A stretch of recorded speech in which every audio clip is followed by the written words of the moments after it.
Alrighty, so finished laying all the cardboard. You would have seen me also removing all the cello tape, all the packing tape, because that is not biodegradable. So it's all down.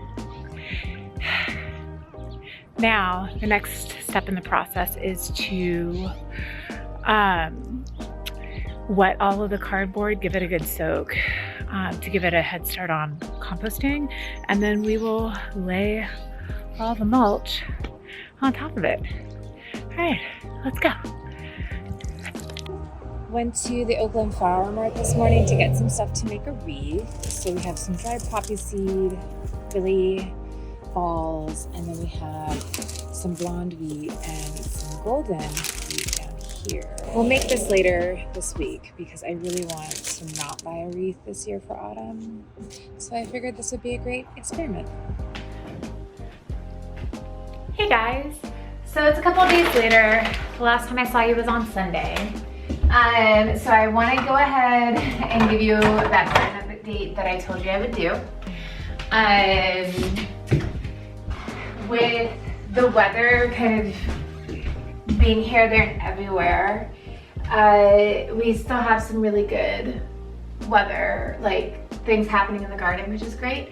My dahlia leaves are looking worse for wear, but everything else, they're blooming and they look great. Our goldenrod also started blooming, which is the first time it's ever bloomed, which is exciting. I want to dry some hydrangeas because the hydrangea plants that my husband brought me for my birthday, the blooms, I want to preserve them. So I'll show you those and then we'll cut and preserve them, hence the boss.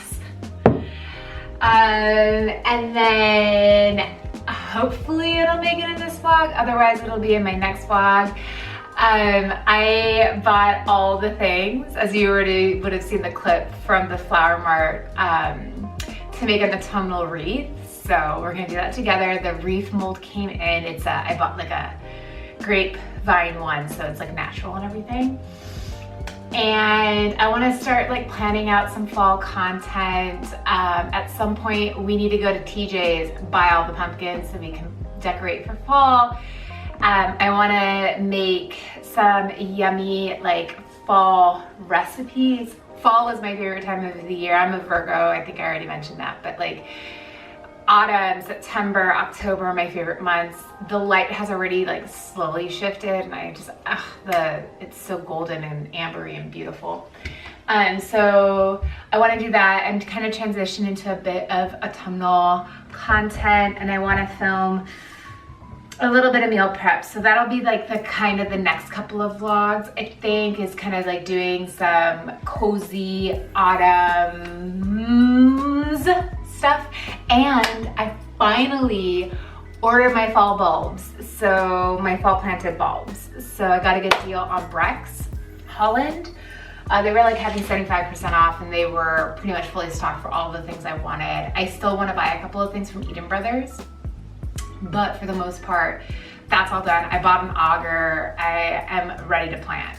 As soon as they ship and they're here, we'll plant them. I will kind of show you where I want to do bigger bulb beds for the spring this year.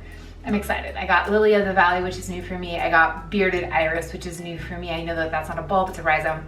And I got a bunch of, and I got snowdrops, which are also new for me. So yeah, so let's go outside. Let's go check out the finished mulched area in the backyard. And then I will show you around all of our fun changes that we've been making the latter half of summer that I haven't shown you yet. Okay, let's go. I got little lime hydrangeas, which I'm really excited about because I wanted limelight hydrangeas, but they're too big for our yard. So the little lime is basically limelight, but miniature, more dwarf variety. My 4 David Austin roses arrived from David Austin. So those are gonna go in soon. So we added this bird bath a couple weekends ago now. And then as you can see, like the logs are kind of dotted in and around the yard. And we're kind of using the tree that got mulched and cut down was a redwood, so the logs are actually really great. These guys are doing the most, but my friend gifted me rhubarb and custard this year. It's a new collarette variety that came out last year. It's very popular right now. So she gifted that to me at the beginning of the growing season, and she's so beautiful.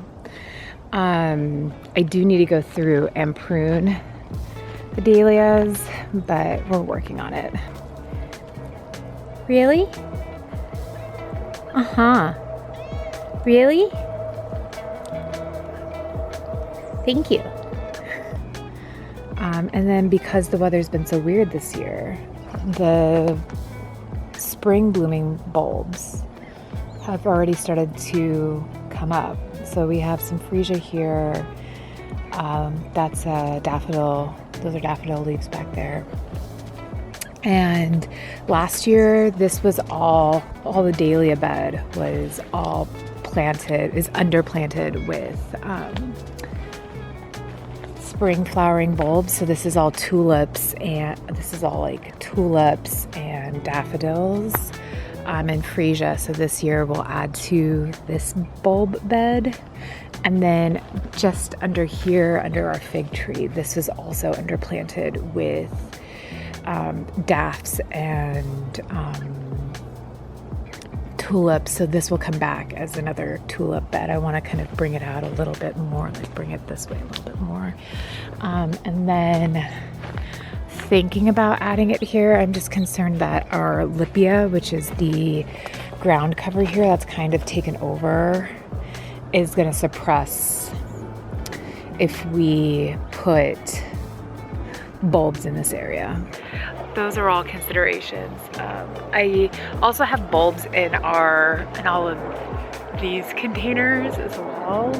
All these guys have bulbs in them, but I want to start moving away from having bulbs in the containers and having them mainly in ground.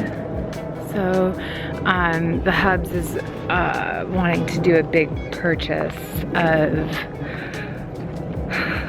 California natives for fall planting in a couple of weeks time.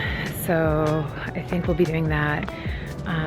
So yeah, it's been a good couple of weeks in the garden, kind of knocking out some projects and stuff. So, but I'm very happy with how it's been looking. This is, even though our garden is still a complete mess, this is literally as good as it's been. If I have photos, I'll insert them of like what the garden looked like when we purchased the house. In transparency, bought it from my father-in-law.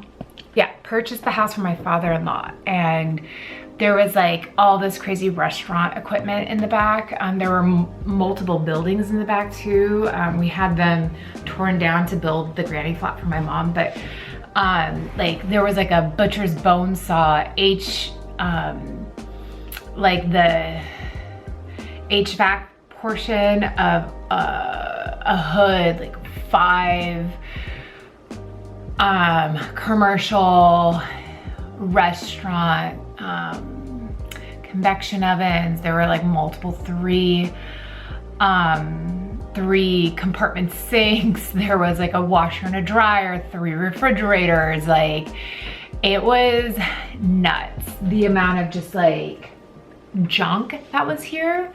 And so we had to have all of that removed. Had to have the buildings torn down eventually because they were in really bad disrepair. And we had to clear space for what we lovingly refer to as the RDU, Rosa Accessory Deli. And so, but on the flip side of that, my mother-in-law, she has such a green thumb. So like, even though like the portion that my father-in-law took up in the backyard was quite bad, the other half of it was beautiful because my mother-in-law did such a beautiful job with her garden, and she grew I mean, she still does. At her current house, she grows literally everything. Like any edible she can get her hands on, she grows. So food, not weed. And to this day, like in the spring, there are just like green onions and chives that just show up in different parts of our yard because of how she planted them. So those are the holdovers in our yard from her. Yeah, let's go cut these hydrangeas. Let's go cut these hydrangea blooms. And then we can start the process of drying them. Yeah, I'm so excited to do this. Like, I've been so excited to do this.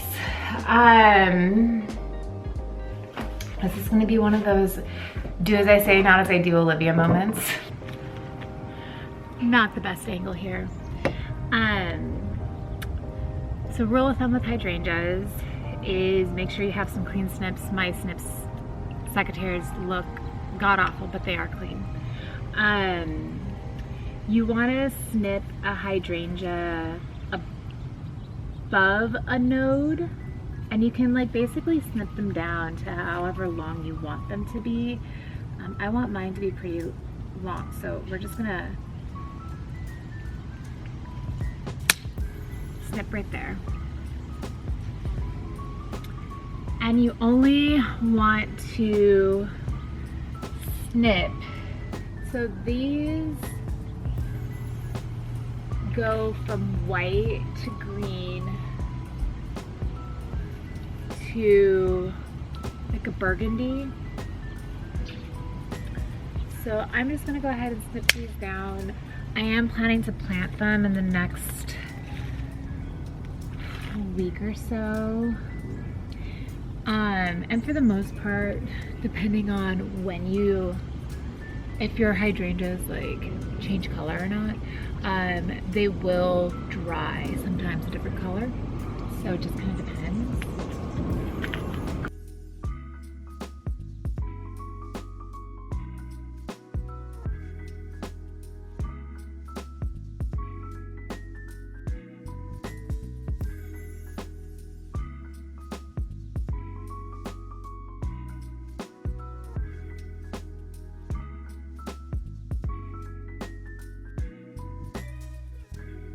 All right, so we have all of our hydrangeas. We'll go back inside and we'll do the next step of this. Okay, so next up, I'm gonna put about 2 inches of water in the bottom of my vase here. Just make sure your vase is clean. So we have a couple of inches of water in our vase. And now what you want to do is, I'm just gonna turn my hair back, is you want to strip all of the leaves from the hydrangea so it can dry out and the flower doesn't wilt. So you're gonna strip all of this away, all the way down, the stem here, and then just be sure to take additional care because to double check on the inside of the head here.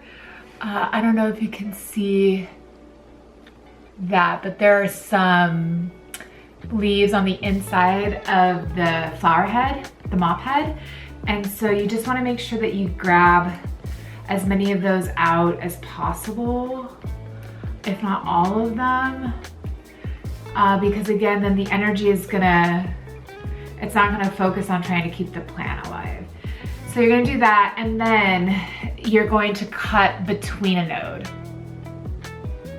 here and give it a fresh cut. So nodes are where the leaves come out. So here, right here, this guy right here, that's considered a node.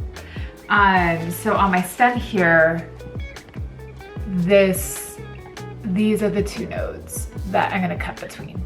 And you're gonna do that on an angle, like all flower stems. And then this is a tip I heard recently. I'm gonna do a couple with and I'm gonna do a couple without because I've never tried this on my own, is that for any woody flower, you kind of cut up perpendicular into the stem, and that just allows for more water intake. And because I want to have these I want all that water to get sucked up and then put into the mop head to allow it to dry. I want to do that as well, just to test it out. We'll see. And like the other thing too is like, you don't have to be growing hydrangeas to do this. Get a bunch from the grocery store. Hydrangeas are great because if you're not somebody who wants to do fresh flowers all the time in your house, because hydrangeas keep their color so well once you dry them, and it takes like 2 weeks for them to fully dry out. Then you can put them in a super dark place in your house, so you have say a plant can't grow there because there isn't enough light. You could put these there instead. You could do these instead of fresh flowers during the winter. These also make a great little bouquet that you can give to a hostess or something. You know, the holidays are coming up, and I know we're all gonna be talking about like easy hostess gifts. This is also like just a great low maintenance effort thing for you to do as well. So you can just get them from the grocery store. If your neighbor has hydrangeas, like I know like all of my neighbors have huge hydrangea shrubs in their front yards. Like ask your neighbor, maybe they'll let you pick a couple of blooms. And then what I'm hoping is, I don't know if I have enough to do it this year from what's left from my blooms, but I kind of want to make a itty bitty hydrangea wreath with these because that would look so beautiful. And that's a great alternative too to a holiday wreath. If you're not like particularly like keen on doing a more traditional like evergreen wreath, doing a hydrangea wreath would be really great as well. All right, so we're gonna speed through the next couple we're just gonna speed through me basically processing the rest of these flowers.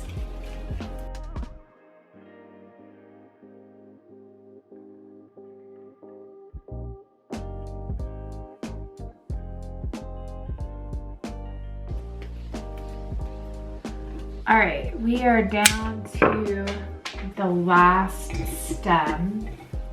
So as I mentioned, we're gonna go ahead and let these dry. They'll take about 2 weeks to dry down.